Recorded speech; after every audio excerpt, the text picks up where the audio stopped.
Wow, we've covered a lot with the nervous system medications this week. As you can see, we had several learning objectives. So welcome to Summing It Up. The nervous system consists of the central nervous system and the peripheral nervous systems.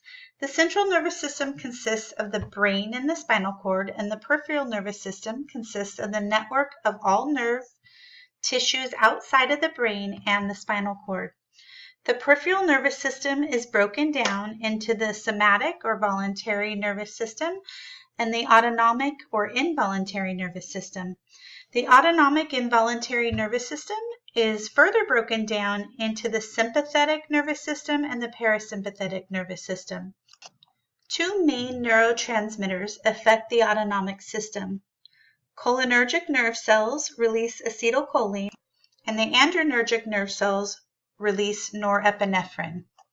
The categories of medications to treat pain and fever are salicylates, acetaminophen, non-steroidal anti-inflammatory drugs, the NSAIDs, and opioid analgesics.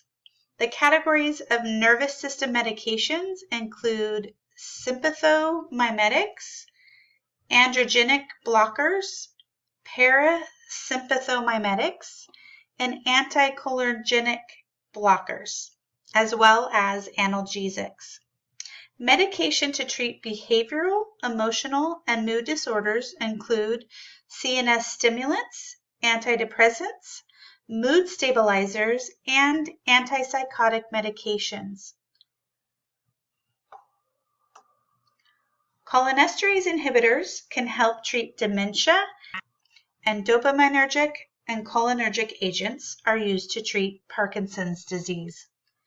Local anesthetics produce a loss of feeling in a specific area of the body without a loss of consciousness. General anesthesia causes a loss of feeling and a loss of consciousness.